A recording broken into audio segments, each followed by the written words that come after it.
किशन अपनी पत्नी पर हमेशा चिल्लाता रहता था क्योंकि वह गांव की लड़की के साथ शादी करके उसे बहुत पछतावा हो रहा था। क्योंकि वह घरेलू महिला को कुछ समझता नहीं था। वह अपनी माँ के कहने पर भी अपनी पत्नी से लड़ता झगड़ता रहता था। आज सुबह सुबह किशन अपनी पत्नी वर्षा पर चिल्ला रहा था। कमरे से चिल्लाते हुए किशन ने कहा, अरे वर्षा कहाँ हो? मेरी टाई नहीं मिल रही है।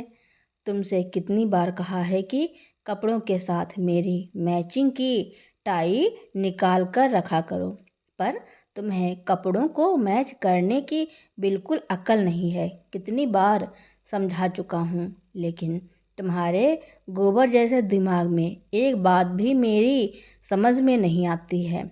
पता नहीं माँ ने किस गंवार लड़की को मेरे पल्ले बांध दिया है। बड़बड़ाते हुए किशन बाथरूम में नहाने के लिए घुस जाता है। रसोई में पराठे सेंक रही किशन की पत्नी वर्षा उसकी आवाज़ सुनकर डर जाती है। जल्दी से गैस बंद कर घी के हाथ को साड़ी के पल्लू से पोंछती हुई कमरे में आती है। फटाफट से पति के बताए हुए रंग वाली टाई निकाल कर रख देती है और फिर से रसोई में आकर पराठे सेकने लगती है। आधा घंटे बाद ही उसके पति को ऑफिस के लिए निकलना है। कद्दू की सब्जी पहले ही बना चुकी थी, बस पराठे सेकने बाकी थे। दूसरी तरफ गैस पर चाय उबल रही है। तभी कमरे में पूजा कर रही कविता जी बहू को आवाज़ देती हैं, अरे वर्षा, मेरी बिना शक्कर वाली चाय बन गई हो तो दे जाओ।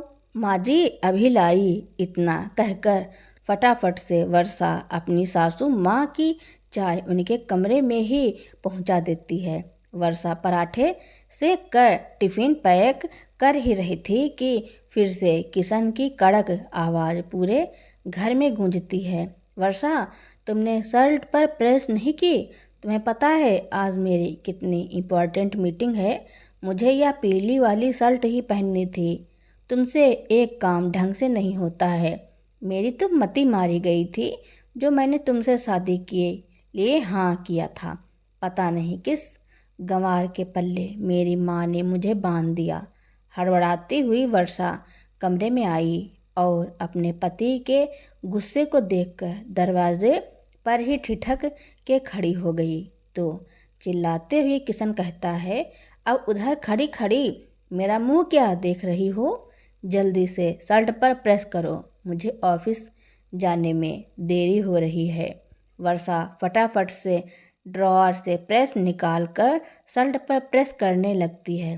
तभी कविता जी की आवाज़ आती है, अरे वर्षा, जरा रसोई में देखो, कुछ जलने की बदबू आ रही है। गैस पर कुछ रखा था क्या? सासू माँ की बात सुनकर वर्षा रसोई की तरफ भागती है। गैस पर चाय चढ़ाकर गई। हड़बड़ी में गैस को धीमा करना भूल गई, जिसकी वजह से चाय चलकर जल गई और उसकी बदबू रसोई में भर गई। यह देखकर किशन का गुस्सा सातवें आसमान पर चढ़ गया। जैसे तैसे शर्ट पर प्रेस करके तैयार होकर कमरे से बाहर निकला तो वर्षा नाश्ते को लेकर डाइनिंग टेबल पर रखते हुए कहती है, आप पहले पराठा खा लीजिए, तब तक मैं दोबारा से चाय बनाती हूँ। पराठे की प्लेट को डाइनिंग टेबल से नीचे फेंकते हुए किशन कहता है, मुझे नहीं करना नाश्ता, एक भी काम ढंग से करना नहीं आता है। मुझे ऑफिस के लिए देरी हो रही है, मैं अपने ऑफिस में ही नाश्ता कर लूँगा। बेटे के गुस्से को देखकर कविता जी कमरे से बाहर आईं और कहती हैं, किशन सामने रखे हुए अन्न का अपमान नहीं करते और तुमने तो उठाकर फेंक दिया। क्या यही सिखाया है मैंने तुम्हें? माँ से भी गुस्सा होते हुए किशन कहता है, तो क्या करूँ, तुमने मेरे पल्ले ऐसी लड़की को बांध दिया है जिससे एक काम ढंग से करना नहीं आता है। जब मैंने उसे कल ही बता दिया था मेरे ऑफिस की मीटिंग है, कल कुछ भी गड़बड़ नहीं होना चाहिए, लेकिन सारा काम गड़बड़ कर दिया। इतना कहकर गाड़ी की चाबी उठाकर गुस्से में किशन ऑफिस के लिए निकल गया। किशन के गुस्से को देखकर वर्षा के हाथ पैर कांप गए। नीचे गिरे हुए पराठे को प्लेट में रखकर किचन में रख देती है और अपने कमरे में आकर बैठ गई। कविता जी को अपने बेटे का व्यवहार बिल्कुल भी अच्छा नहीं लग रहा था। सुबह से बहू काम में लगी है, यह तो बेटे को दिखाई नहीं देता। कविता जी बहू के पास जाती हैं, देखती हैं कि वर्षा बेड पर बैठी बैठी रो रही है।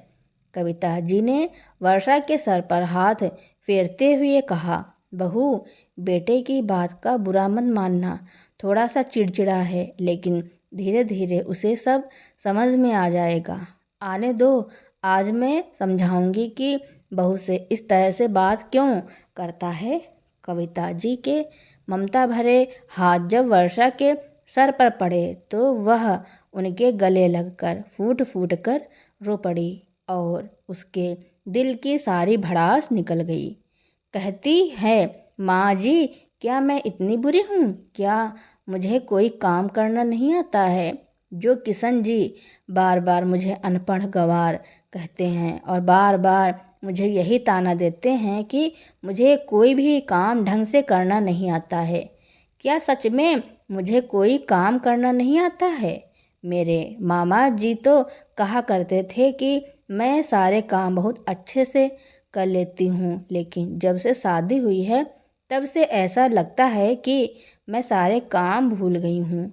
सच में मुझे कोई भी काम ढंग से नहीं होता है। कविता जी बहू को बड़े ही प्यार से समझाती है। कहती है, अरे ना बहू, तू तो मेरी बहुत समझदार बहू है और किसने कहा तुझे काम करना नहीं आता है? वह तो बेटा ही इतनी हड़बड़ी मचाता है जिसकी वजह से कुछ न कुछ गड़बड़ हो जाता है, वरना तुझे तो सारे काम बहुत अच्छे से करने आते हैं। कविता जी ने उसे बड़े ही प्यार दुलार से समझाया। हंसमुख और स्वभाव से सरल वर्षा जल्दी ही कविता जी की बातों को समझ जाती है। बहू का हाथ पकड़कर डाइनिंग टेबल पर बिठाती हुई कहती है, आओ बहू, हम दोनों सास बहू आराम से बैठकर नाश्ता करेंगे। तुम चिंता मत करो, मैं किशन को अच्छे से डांट लगाऊंगी। दरअसल किशन और वर्षा की शादी 6 महीने पहले ही हुई है। कविता जी 7 महीने पहले अपने मायके गई थी, जहां वर्षा रहती है। वर्षा दरअसल अपने मामा मामी के इधर रहा करती थी। उसके माता पिता का बचपन में ही देहांत हो गया था, इसीलिए मामा मामी उसे अपने पास ले आए। वर्षा एक बहुत ही समझदार और होनहार लड़की थी। उसका पढ़ाई में भी बहुत मन लगता था, लेकिन मामा मामी यह चाहते थे कि जल्दी से उसकी शादी कर दें, उसका घर बसा दें और जिम्मेदारी से मुक्त हो जाएं। इसलिए बीए के फाइनल में उसकी शादी कर दी थी। कविता जी जब उनके घर बैठने के लिए गईं तो वर्षा सबके लिए चाय नाश्ता लेकर आई। वर्षा के मामा कविता जी से वर्षा के लिए रिश्ता पूछते हैं। कविता जी को वर्षा बहुत पसंद आती है, देखने में भी बहुत सुंदर है, काम धाम में तो बहुत होनहार थी। अपने मायके में भी उसने वर्षा की बहुत तारीफ सुनी थी, इसीलिए वह अपने बेटे किशन के लिए वर्षा का हाथ बेझिझक मांग लेती हैं। हालांकि कविता जी के मायके वाले उन्हें मना करते हैं, कहते हैं, कविता यह तुम क्या कर रही हो? कहाँ तुम्हारा इतना पढ़ा लिखा लड़का और कहाँ तुम गांव की लड़की से अपने बेटे की शादी कर रही हो? तुम्हारा बेटा मल्टीनेशनल कंपनी में सीईओ के पद पर कार्यरत है और तुम एक गांव की लड़की से उसकी शादी करवा रही हो। उसके लिए तो शहर की लड़कियों के बहुत अच्छे अच्छे रिश्ते मिल जाएंगे। अरे उसके लिए नौकरी वाली लड़की मिल जाएगी, फिर तुम गांव की लड़की से उसकी शादी क्यों करवा रही हो? तो कविता जी कहती हैं, पैसा तो मेरा बेटा बहुत कमा लेगा, इसमें कोई शक नहीं है, लेकिन मुझे अपने बेटे के लिए एक ऐसी लड़की चाहिए जो समझदार हो और पति पत्नी में हमेशा प्यार बना रहे, एक दूसरे का ख्याल रखे। आज के ज़माने में पढ़ी लिखी लड़कियां तो मिल जाती हैं, लेकिन समझदार लड़की नहीं मिलती है। इसलिए मैं चाहती हूँ कि मेरे बेटे किशन की शादी वर्षा से हो। वर्षा मुझे बहुत पसंद है, लेकिन किशन के मामा किशन से भी वही बात करते हैं जो कविता जी से की थी। उस समय तो किशन ने कुछ नहीं कहा, अपनी माँ की पसंद की लड़की से शादी कर ली। देखने में वर्षा सुंदर थी, लेकिन कहीं न कहीं शादी के बाद उसके मन में मामा की बात घर कर गई कि वर्षा गांव की लड़की है, ना तो वह मेरे लेवल की पढ़ी लिखी है और ना ही जॉब करती है। शादी के बाद उसके ऑफिस में सभी दोस्तों ने कहा कि किशन, तुम्हें तो ऑफिस में ही कोई भी लड़की मिल जाती, फिर तुमने गांव की लड़की से शादी, क्योंकि तुम्हारे सामने बैठने वाली सीमा तुम्हें कितने दिनों से शादी के लिए बोल रही थी, लेकिन तुमने उससे शादी करने से मना कर दिया था। काश तुम वर्षा से शादी करने की जगह सीमा से शादी कर लेते तो आज दोनों ऑफिस में एक साथ बैठकर काम कर रहे होते। और तभी से किशन के मन में यह सारी बातें घर कर गई और उसे छोटी छोटी बातों में भी वर्षा में कमियां नजर आने लगी। जब देखो तब वह वर्षा की बेइज्जती कर देता, उसे कम आंकता। और यह पहली बार नहीं था जब किशन ने उसे इस तरह से भला बुरा कहा हो। उसकी तो यह आदत ही बन गई थी, जब देखो तब वह वर्षा को उल्टा सीधा सुना देता। जब भी किशन वर्षा से गुस्सा करता, वर्षा की आंखों में आंसू भर आते। कविता जी को बेटे का यह स्वभाव पसंद नहीं आता था। कभी कभी बेटे की बातों को सुनकर लगता, क्या मैंने वर्षा को चुनकर गलत किया? लेकिन दूसरे ही पल उनका दिल कहता, नहीं, मैंने वर्षा को चुनकर बिल्कुल भी गलत नहीं किया। वर्षा एक बहुत ही अच्छी लड़की है। थोड़ी देर में कविता जी वर्षा के कमरे में जाती हैं, देखती हैं कि वर्षा कंबल ओढ़े सो रही है। हाथ पकड़कर देखती हैं, वर्षा को बहुत तेज बुखार है। बेटे को फ़ोन करती हैं, किशन, तुम्हारी मीटिंग खत्म हो गई हो तो ऑफिस से जल्दी घर आ जाना। वर्षा को बहुत तेज़ बुखार है, उसे डॉक्टर के पास दिखा लाना। माँ, मेरे ऑफिस का काम शाम तक ख़त्म होगा, मैं अभी नहीं आ पाऊँगा। एक काम करो, वर्षा को तुम ही डॉक्टर के पास ले जाना, नहीं तो अभी उसे एक दवाई दे दो, कल मैं डॉक्टर को दिखा लाऊंगा। कविता जी वर्षा को बुखार की एक दवाई दे देती हैं। वह खुद दिखाने नहीं जाती हैं कि जब बेटे ने कहा है तो बहू को वही दिखाने ले जाएगा। कम से कम बेटे को दुख तकलीफ में तो बहू के साथ खड़ा होना चाहिए। यही सोचकर वह बहू को दिखाने नहीं ले जाती। दूसरे दिन किशन छुट्टी लेकर वर्षा को डॉक्टर को दिखाने ले जाता है। फल की दुकान देखने पर किशन उतरकर वर्षा के लिए फल लेकर आता है। यह देखकर वर्षा मुस्कुरा देती है तो किशन कहता है, माँ कह रही थी तुम्हारी तबीयत ठीक नहीं है और तुम इधर बैठी बैठी हंस रही हो। तुम्हें देखकर तो नहीं लगता कि तुम्हारी तबीयत ठीक नहीं है, और यह फल मैं माँ के कहने से लेकर जा रहा हूँ। ज़्यादा मुस्कुराने की ज़रूरत नहीं है। निकलते समय उन्होंने ही मुझसे कहा था कि बहू के लिए फल लेते आना। किशन की कड़क आवाज़ सुनकर वर्षा शांत हो जाती है। वर्षा घर जाकर देखती है कि उसकी सासू माँ रसोई में खाना बना रही है। यह देखकर वर्षा डर जाती है, कहीं ऐसा ना हो कि किशन अपनी माँ को रसोई में काम करते देखकर उससे कुछ कहने लगे। इसलिए जल्दी से हाथ धुल कर रसोई में जाती है। कहती है, माँ जी, मैं रोटियाँ सेक देती हूँ। अरे नहीं बेटा, तुम्हारी तबीयत ठीक नहीं है, वैसे तो घर का सारा काम तुम ही करती हो। जब से घर में आई हो मेरा सारा काम छूट गया है, लेकिन आज जब तुम्हारी तबीयत ठीक नहीं है तो क्या मैं एक दिन का खाना नहीं बना सकती? तुम दवाई खाकर आराम करो। तो किशन कहता है, इतनी भी तबीयत खराब नहीं हुई है जो यह खाना ना बना सकें। कैसी बातें कर रहे हो बेटा, अभी डॉक्टर के पास दिखा कर आई है, थोड़ा सा आराम करने लेने दो। माँ की बात को अनसुना करते हुए किशन वर्षा से कहता है, ऑफिस से फ़ोन आया था, ज़रूरी काम से ऑफिस जाना पड़ेगा। जल्दी से मेरा टिफ़िन पैक कर दो, कोई गड़बड़ मत करना। हड़बड़ाती हुई वर्षा से किशन का टिफ़िन पैक करने लगती है। हड़बड़ी में पानी का गिलास नीचे गिरकर टूट जाता है। आवाज़ सुनकर किशन कमरे से बाहर निकलता है और चिल्लाते हुए कहता है, देखो माँ, मैंने कहा था ना, वर्षा को एक काम ढंग से करना नहीं आता है, कुछ ना कुछ गड़बड़ कर ही देती हैं। पता नहीं इस अनपढ़ गंवार के साथ कैसे अपनी ज़िंदगी निकालूं।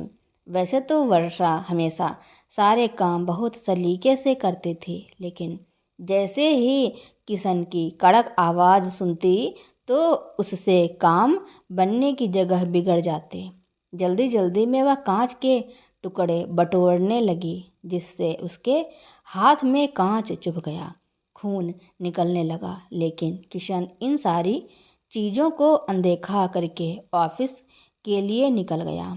आज किशन के व्यवहार से वर्षा बुरी तरह से टूट चुकी थी। एक तो उसकी तबीयत पहले से ही ठीक नहीं थी, ऊपर से किशन का चिल्लाना, उसके हाथ में कांच का लग जाना उसे बहुत दुखी कर देता है। रसोई में बैठी हुई वर्षा सुबह सुबह कर रोने लगती है। कविता जी अपनी बहू की ऐसी हालत देखकर बहुत दुखी हैं। बेटे पर बहुत गुस्सा आ रहा है। कितनी बार बेटे को समझाया, लेकिन उसे समझ में ही नहीं आता है। जब देखो तब बहू से उल्टा सीधा बोलता रहता है। वह चुपचाप अपने कमरे में आकर बैठ गई और वर्षा भी अपने कमरे में उदास होकर बहुत देर तक बैठी रही। इधर कविता जी के मन में बहुत उथल पुथल चल रही थी। एक तो वह बिन माँ की बच्ची को अपने घर की बहू बनाकर लाई है। बचपन से ही उसे अपने माता पिता का प्यार नहीं मिला और अब उसका पति भी उसके साथ ऐसा व्यवहार करता है जिससे वह बहुत दुखी रहती है। हमेशा उसे कम आंकता रहता है। अब मुझे ही कुछ करना पड़ेगा जिससे बेटे को सही सबक सिखा सकूं और उसे अपनी बहू की कीमत समझा सकूं, क्योंकि मैं अपनी बहू को हीरा समझकर अपने घर लाई हूँ और मेरी पसंद गलत नहीं हो सकती है। बहुत सोच विचार कर कविता जी एक निर्णय लेती हैं और बहू के कमरे में जाती हैं। कहती हैं, बहू, मैंने एक निर्णय लिया है, क्या तुम मेरा साथ दोगी? अपनी आंखों के आंसू को पोंछती हुई उदास वर्षा बहुत ही धीमे स्वर में कहती है, कैसा निर्णय? माँ जी तो बड़े ही आत्मविश्वास के साथ कविता जी कहती है, मैं चाहती हूँ कि तुम अपनी आगे की पढ़ाई पूरी करो। शादी के बाद तुमने अपनी पढ़ाई अधूरी छोड़ दी थी। बीए फाइनल ईयर में तुम्हारी शादी हो गई थी, जिसकी वजह से तुमने अपनी पढ़ाई छोड़ दी थी। लेकिन अब मैं चाहती हूँ कि तुम अपनी पढ़ाई पूरी करो और उसके बाद अपने पैरों पर खड़ी हो, नौकरी करो। कविता जी की बात सुनकर वर्षा आश्चर्यचकित रह गई। माँ जी, यह आप क्या कह रही हैं? और मैं पढ़ लिख कर क्या करूँगी? मेरी तो शादी हो गई है, घर गृहस्थी संभालना ही मेरा काम है। बहू, ऐसा कहाँ पर लिखा है कि शादी के बाद पढ़ाई पूरी नहीं की जाती है, नौकरी नहीं की जाती है? मैंने देखा है बहुत से घरों में शादी के बाद भी बहुएं अपनी पढ़ाई पूरी करती हैं और नौकरी भी करती हैं, और तुम तो पढ़ने में वैसे ही होनहार थी। क्या तुम्हें पढ़ाई करना पसंद नहीं है? तो हाँ में सर हिलाते हुए वर्षा कहती है, हाँ, मुझे पढ़ना बहुत पसंद है, लेकिन किशन जी क्या कहेंगे? क्या वह इसके लिए तैयार होंगे? तुम उसकी चिंता मत करो बेटा। वैसे भी बेटा सुबह से लेकर शाम तक ऑफिस चला जाता है। घर के कामों में मैं तुम्हारा हाथ बटा दिया करूँगी, और जब तक बेटा घर में ना हो तुम अच्छी तरह से अपनी पढ़ाई कर लिया करो। आगे की पढ़ाई चालू करने की बात सुनकर वर्षा की आंखों में एक अलग ही चमक आ गई। पूरे चेहरे पर एक मुस्कुराहट दौड़ गई। ऐसा लगा जैसे जीने की एक नई चाह मिल गई हो। वह खुशी खुशी आगे की पढ़ाई पूरी करने के लिए तैयार हो जाती हैं। जल्दी ही कविता जी एक अच्छे से कॉलेज में वर्षा का एडमिशन करवा देती हैं। वर्षा मन लगाकर पढ़ाई करती हैं। इधर किशन को पता भी नहीं चलता कि उसकी पत्नी आगे की पढ़ाई पूरी कर रही है। धीरे धीरे समय निकलता है। किशन अपने ऑफिस के कामों में व्यस्त रहता है। इधर वर्षा अपनी पढ़ाई खूब मन लगाकर करती है और साथ ही साथ सिविल सर्विसेज की तैयारी करने लगी। सिविल सर्विसेज की तैयारी के लिए उसे रात में भी पढ़ाई की ज़रूरत पड़ती। तो एक दिन कविता जी बेटे से कहती हैं कि उनकी तबीयत ठीक नहीं है, इसलिए बहू कुछ दिनों तक मेरे ही कमरे में रहेगी। अगर वह मेरे पास रहेगी तो दवाई का ध्यान रखेगी। इस बात से किशन को कोई ऐतराज़ नहीं होता है और वह कहता है कि कुछ दिनों के लिए तुम माँ के कमरे में सो जाओ, उनकी तबीयत ठीक नहीं है। यह सुनकर वर्षा खुश हो जाती है और आराम से अपनी सासू माँ के कमरे में बैठकर अपनी पढ़ाई करती है। दूसरे दिन किशन माँ से कहता है कि माँ मुझे ऑफिस के काम से 2 महीने के लिए अमेरिका जाना है। उसके बाद मेरा प्रमोशन होगा और फिर मैं घर पर एक बहुत बड़ी पार्टी रखूँगा। किशन अमेरिका चला जाता है। इधर वर्षा अपनी सिविल सर्विसेज के एग्ज़ाम देती है और धीरे धीरे वर्षा घर के कामों में भी परफेक्ट हो गई। उसे खुद पर कॉन्फिडेंस हो गया। 2 महीने बाद जब किशन घर आता है तो कहता है, माँ मैं घर पर पार्टी देना चाहता हूँ जिसमें मेरे ऑफिस के सभी लोग आएंगे। यह एक फैमिली पार्टी है, इसलिए घर पर कर रहा हूँ। और वर्षा को हिदायत देते हुए कहता है, अच्छे से खाना तैयार रखना, कुछ भी कमी नहीं होनी चाहिए। सबके सामने अच्छे से बोलना, नहीं तुम अपना गंवारपन दिखा दोगी सबके सामने और मेरी नाक कटवा दोगी। और थोड़ा ढंग के कपड़े पहनना, तुम्हारी वजह से दोस्तों के सामने शर्मिंदा नहीं होना चाहिए। वर्षा चुपचाप से किशन की सारी बातों को सुन रही है। डाइनिंग टेबल पर कविता जी बेटे की सारी बातों को सुन रही हैं। फिर वह वर्षा का हाथ झटकते हुए कहता है, सुन भी रही हो या एक कान से सुनकर दूसरे कान से निकाल रही हो? कुछ गड़बड़ नहीं होनी चाहिए, नहीं तो समझ लेना मुझसे बुरा कोई नहीं होगा। वर्षा धीमे से कहती है कि कोई गलत नहीं होगा, आप चिंता मत करो, मैं अभी सारा खाना बना लेती हूँ। आखिर घर में पहली बार आपके दोस्त खाने पर आ रहे हैं तो मैं कोई कमी नहीं छोड़ूंगी। हाँ, कोई कमी होनी भी नहीं चाहिए। अभी नहाने जा रहा हूँ, तब तक तुम पूरे घर को सेट करके खाना बनाने की तैयारी करो। वह सभी लोग समय से आ जाएंगे। वर्षा फटाफट से रसोई में जाकर खाना बनाने की तैयारी करने लगती है, लेकिन बार बार वह फ़ोन को चेक कर रही है। इधर कविता जी बार बार बहू के पास जाकर पूछ रही हैं, बहू रिजल्ट आया कि नहीं? माँ जी अभी तक तो नहीं आया।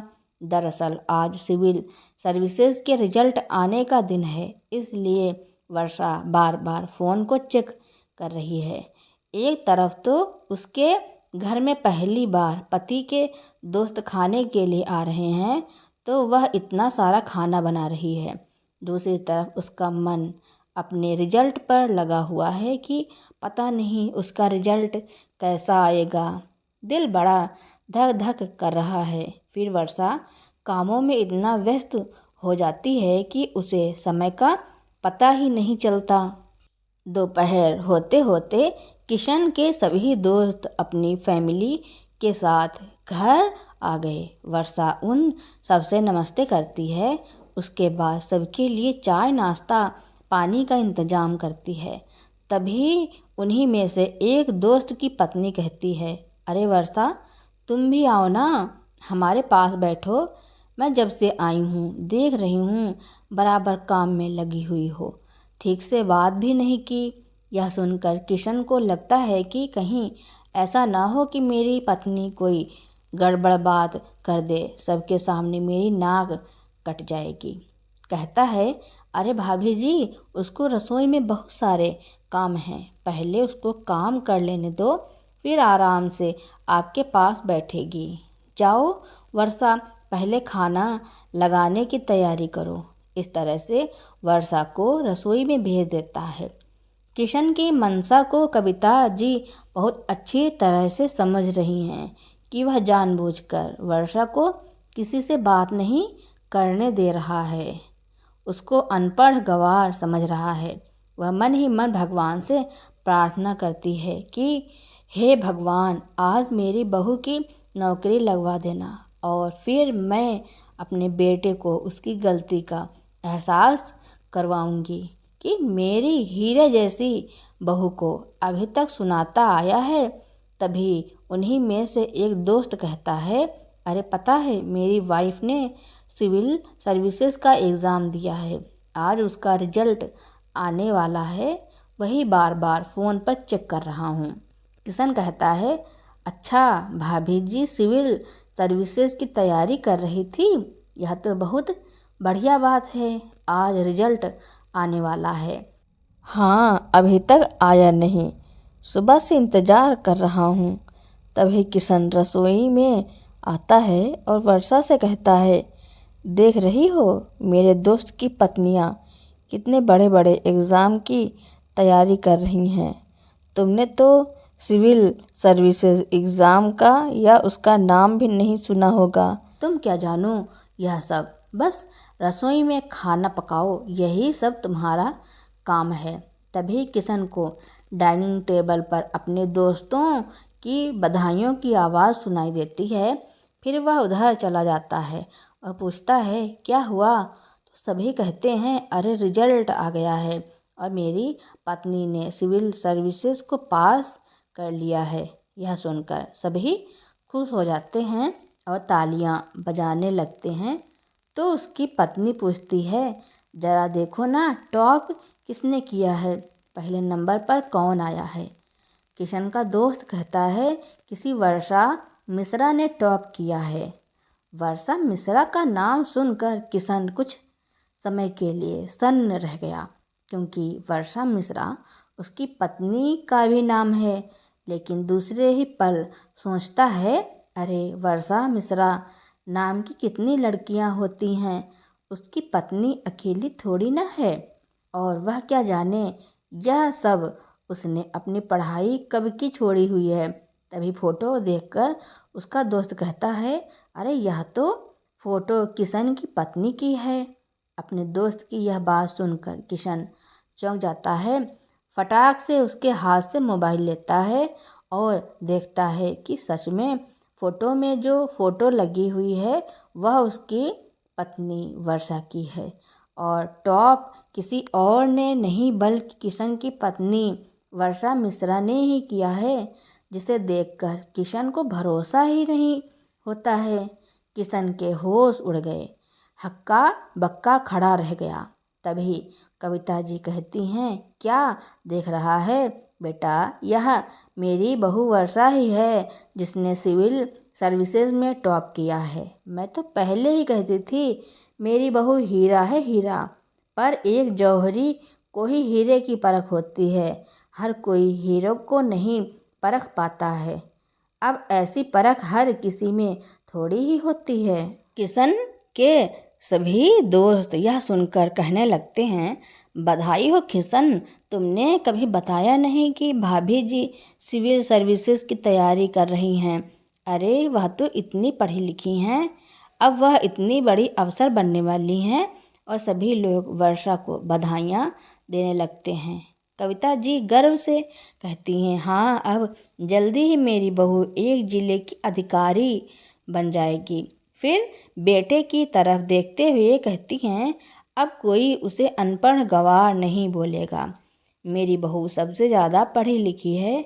मेरे बेटे को भी पीछे छोड़ दिया मेरी बहू ने।